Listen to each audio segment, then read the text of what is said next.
Everyone is understandably focused on the formal whistleblower complaint involving Donald Trump's conversation with the president of Ukraine, Vladimir Zelensky. Now, there are some reports that are trying to draw some attention back to a different whistleblower who hasn't gotten any attention. Now, this whistleblower has not gone through the formal channels. In other words, this individual has not filed a formal whistleblower complaint. He or she has gone directly to Congress, and it's in regard to Donald Trump's possible financial crimes, including working with the IRS to prevent them from doing a real audit into his tax returns. So let me give you the details on that. And this is reported by the Huffington Post.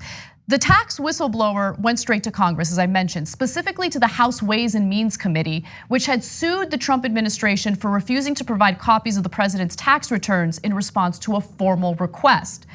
Democrats say they need Trump's returns to make sure the IRS properly enforces tax laws against the president. But Ways and Means Chair Richard Neal is far less outspoken than Adam Schiff, and his approach to the tax case has been cautious. He decided to stay focused on the lawsuit, using the whistleblower's material to bolster that case.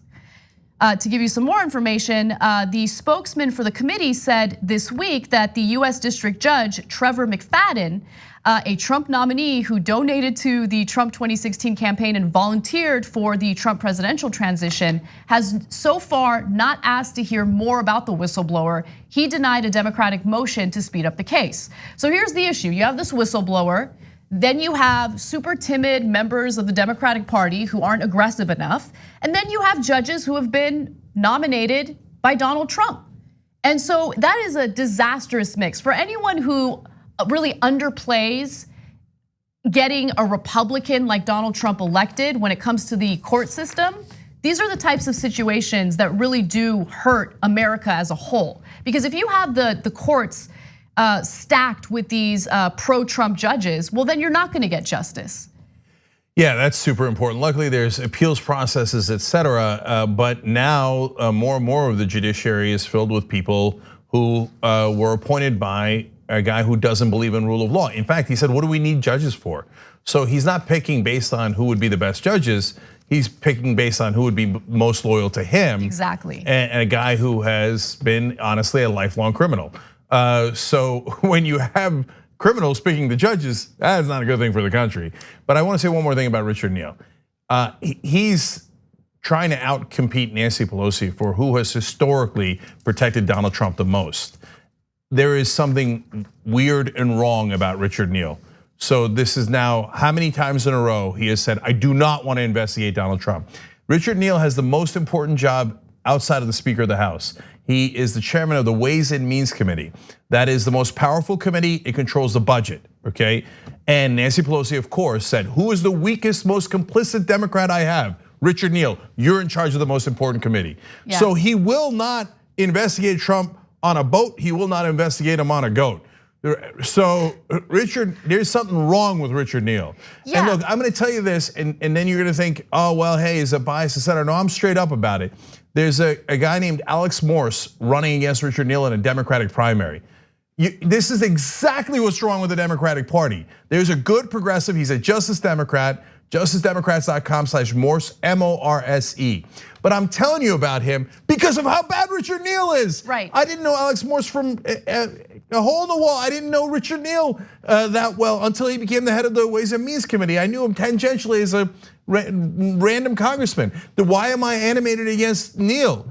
Because he gets in there and he goes, I don't want his state tax returns. Yeah. I'm gonna wait incredibly long to ask for his normal tax returns. I don't want this, I don't want that. I don't want to investigate the guy. Then what are you doing there? No, it's out of control. And it goes to a broader issue with the Democratic Party when it comes to these investigations in the first place. Look, I see frustration among progressives in regard to what finally led to an impeachment inquiry. Whatever, I'll take it. There needs to be an impeachment inquiry, and I'm glad that it's finally started.